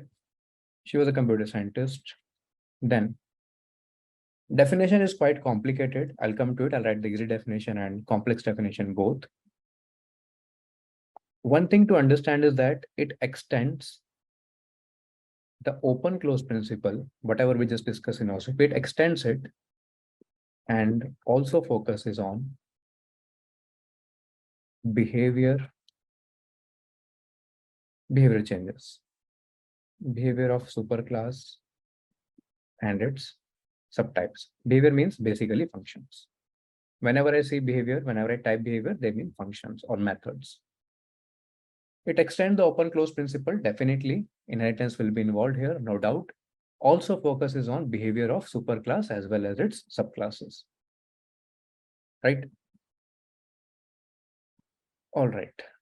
Now I'm going to write the definition, which is quite complicated. I'll give you the definition from the clean code. Then I will give you the definition, which might be easier to understand. But let's start one by one. Definition from clean code is this. If a function takes an instance of a class, and to be very honest, this Liskov substitution is very easy. Once you have understood it, and I assure you will be able to understand it within 10 minutes, you will be able to see a piece of code and immediately going to tell whether it is violating it or whether it is not violating it. I'm going to write code. I've already written code in IntelliJ. I'm going to walk over that also. But once you understand it, only one time it will require the efforts to understand it. After that, any piece of code you will see, you will immediately tell it follows Liskov or it does not follow Liskov. Anyways, if a function takes an instance of a class, okay, then that same function must, or let's say put should, be able to take the instance of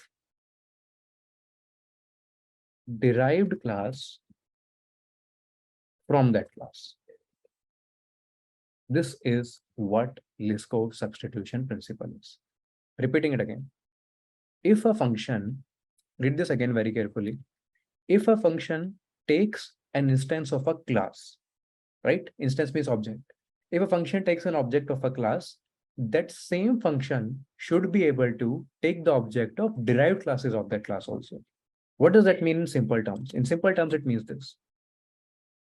I create a class C, right? Whatever I have here, and I have a void, some function is there. Whatever I've implemented, some function is there. Whatever it is. Okay. And then I made class C1 extends C, something implemented here. Class C2 extends C. Two classes are extending here. Which kind of inheritance is this? Which kind of inheritance is this? Multiple, multi-level, what is it? Hierarchical, what is it? Okay. Strange to see, a lot of you people have given incorrect answer. Java doesn't support which kind of inheritance? Correct, multiple. Anyways, a lot of you guys have given incorrect answer. Please check it out.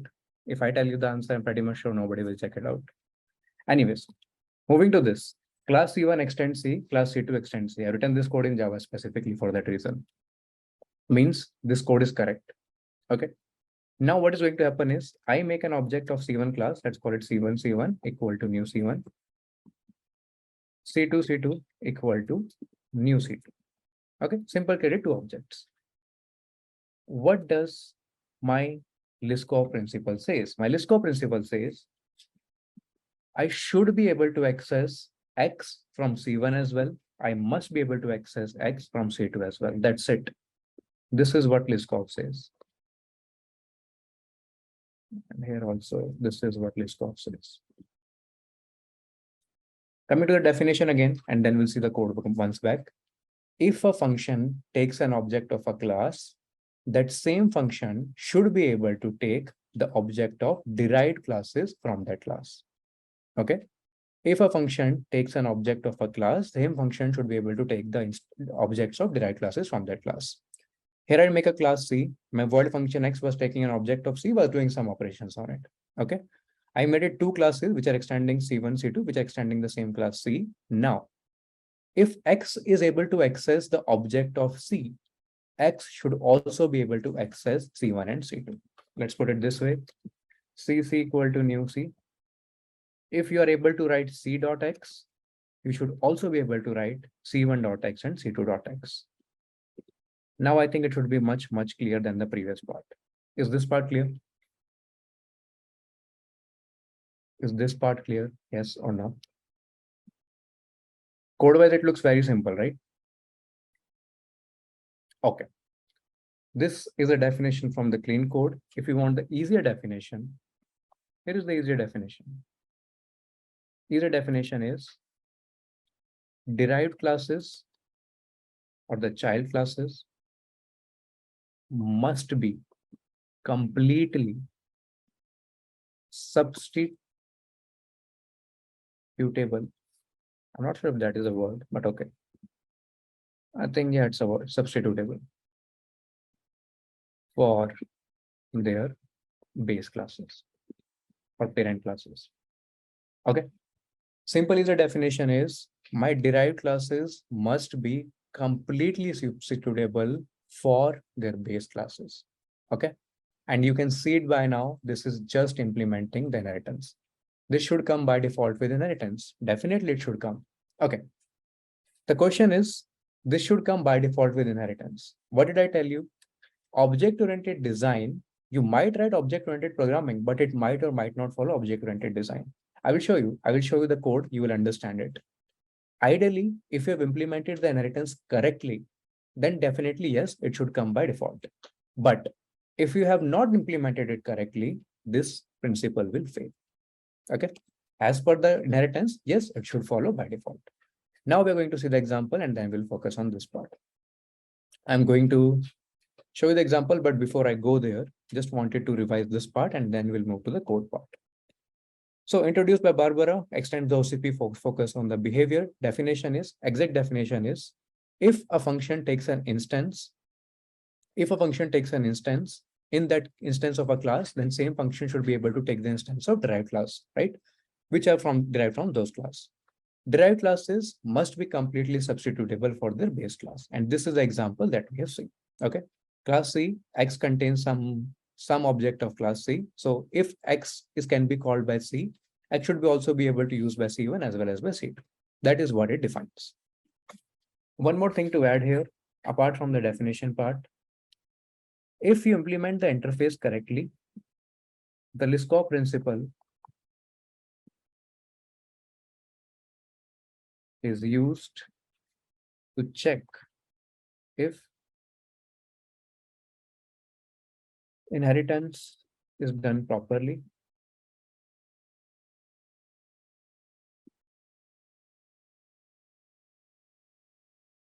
If you have correct inheritance, in that case, it is going to not violate the LSP. Incorrect inheritance, definitely going to violate the LSP. Okay. Now we are going to see the code on IntelliJ. And then we are going to see where it actually validates, where it doesn't validate. Okay. So now I'm going to show you the screen.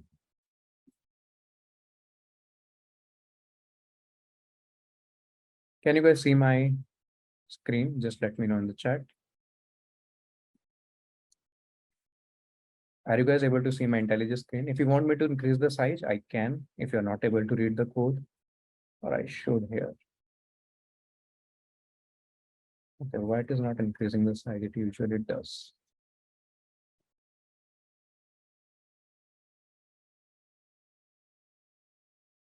Image. And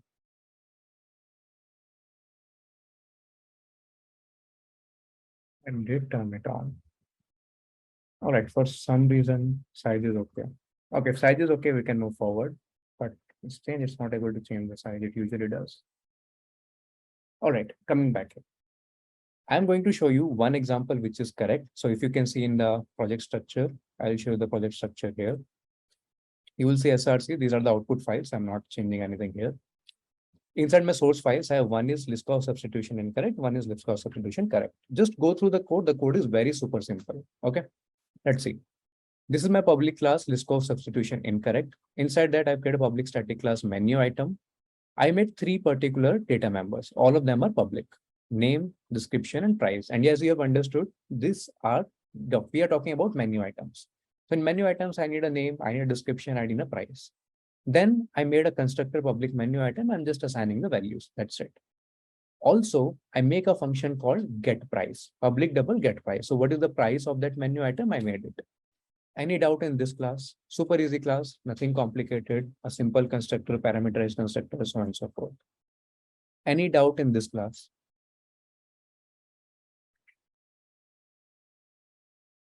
Come on, guys. No doubt? Okay. Now, this is my parent class. So I don't need to mention it, but let's call it parent class. Now I move to child class. How do I know? Because I'm seeing the word extend.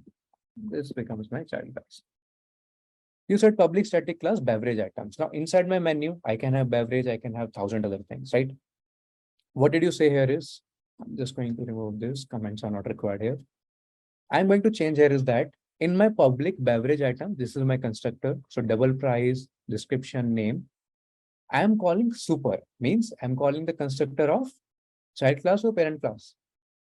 When you super, you're calling the constructor of child class or parent class. Correct.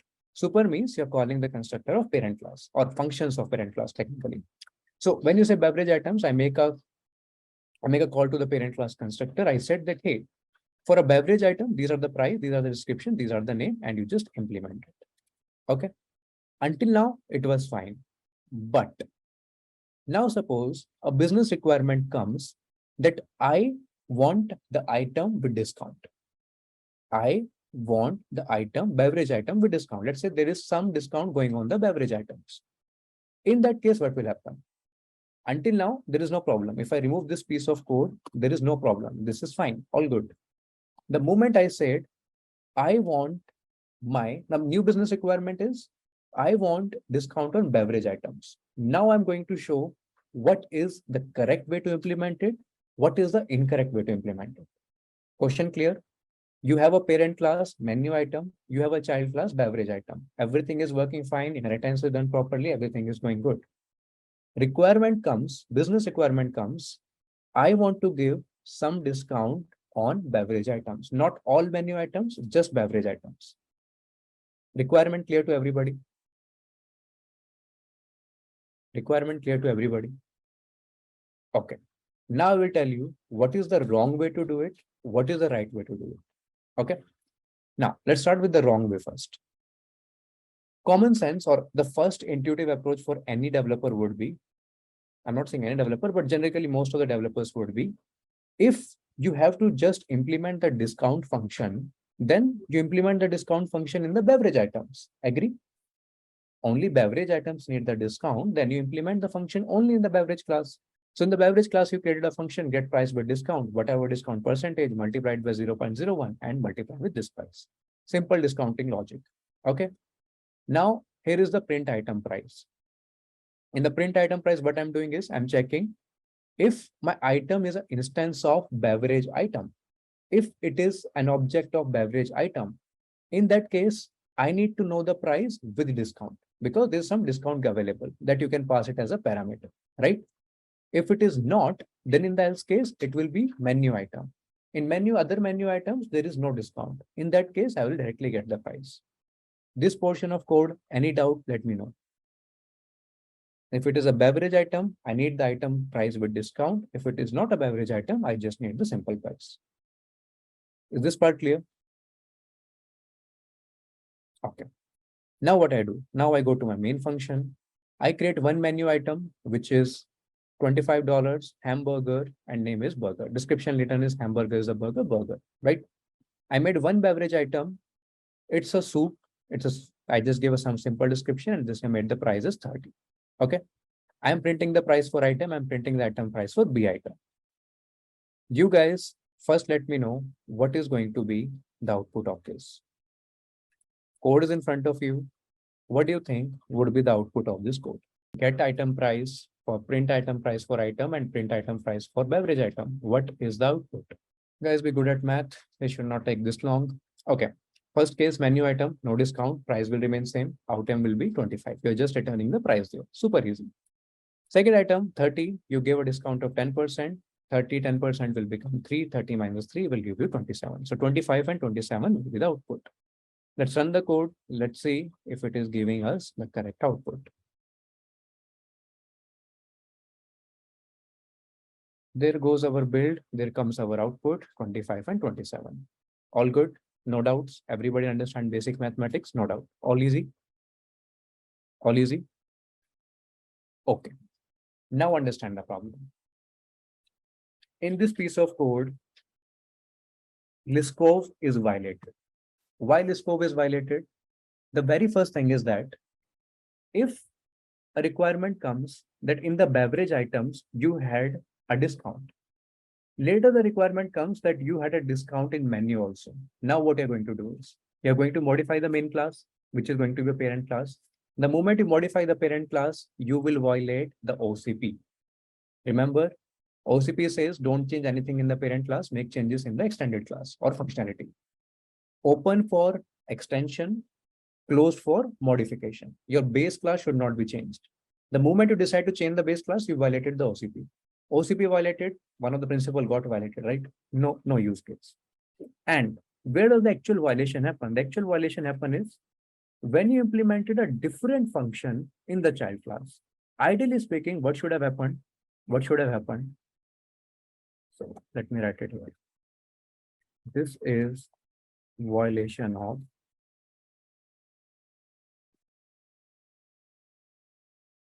this code. Why this is a violation of this code? Because your get price function, this function which is available in the main class, sorry, get price from the parent class should give you the correct answer here. Whatever changes you would have kept it rather than just implementing in the child class, you should be able to use your parent class function. You need to make changes here. You need to make changes here, but your parent class function should be able to give you the answer. That is why this piece of code that you're seeing right here, that is violating. That is violating your Liskov principle. Okay. Everybody clear with this? Then we'll see the same piece of code, this time following the Liskov principle. Everybody clear? Okay.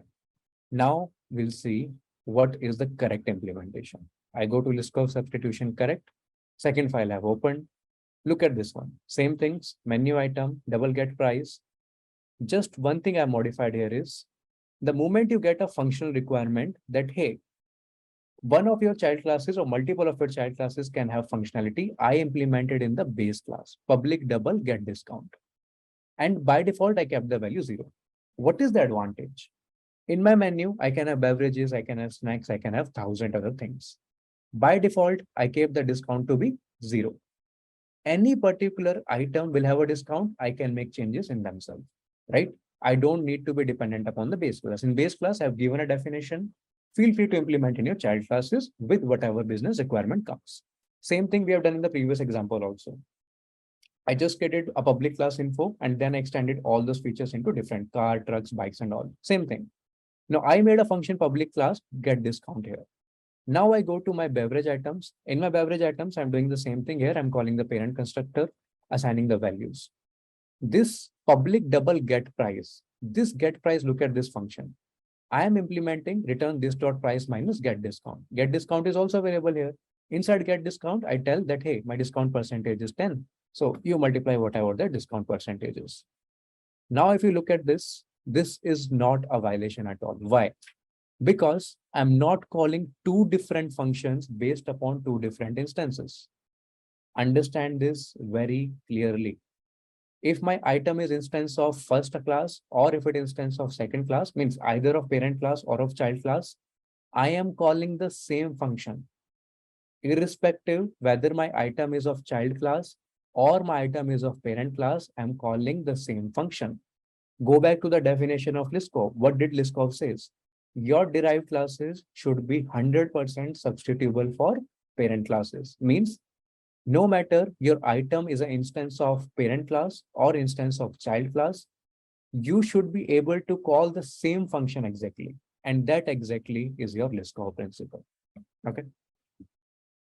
Let me just copy paste that statement here. One moment, just give me. Derived classes must be completely substitutable for their base classes This part, irrespective if item is base class object or child class object,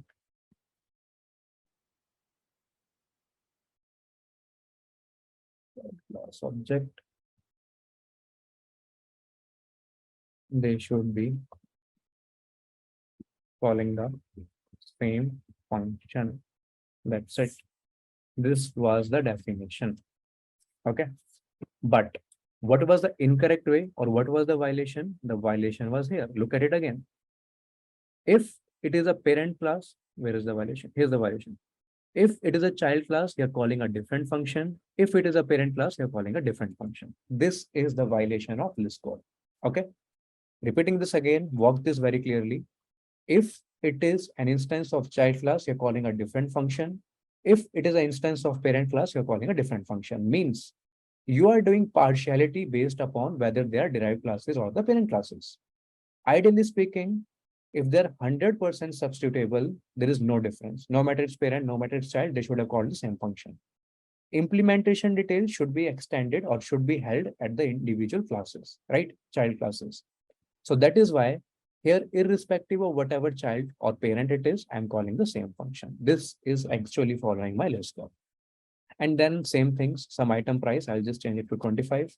And this I change it to 30. My output would remain same, 27 and 30. Let's run the code. Let's see that output.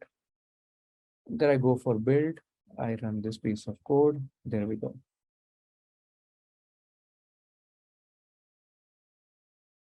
Cool. Let's see the output. Output is correct. 25 and 27. All good. All right. One more thing. Is this part clear to all? I'll answer the questions. Is this part clear to all? We'll go step by step, please. Okay. Now let me answer your questions.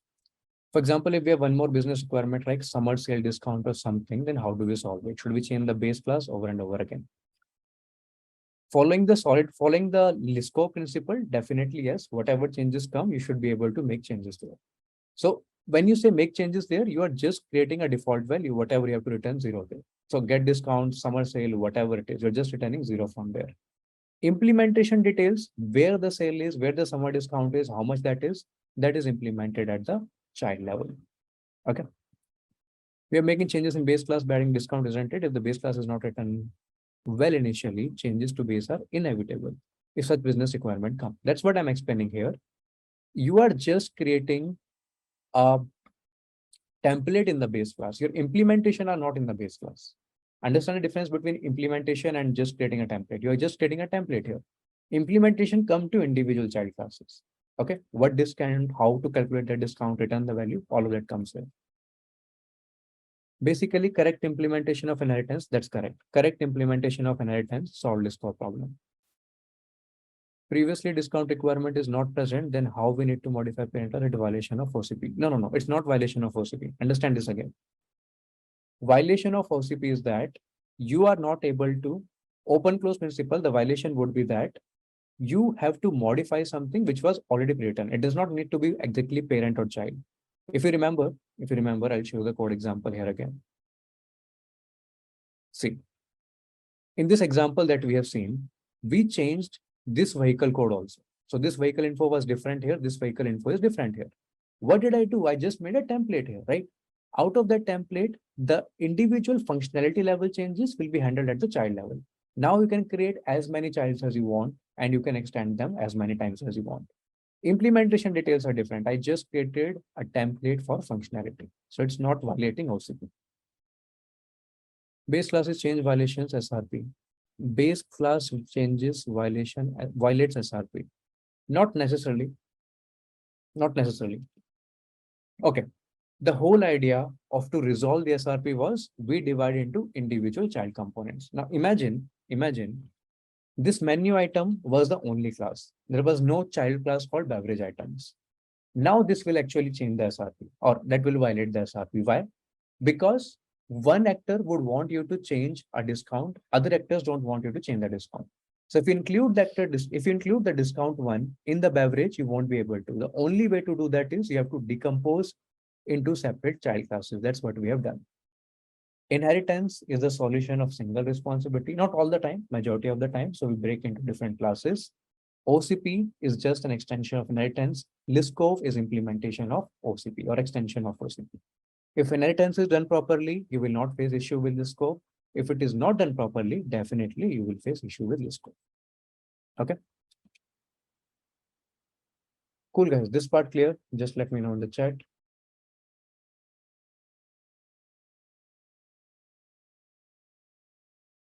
This part clear? Just let me know in the chat.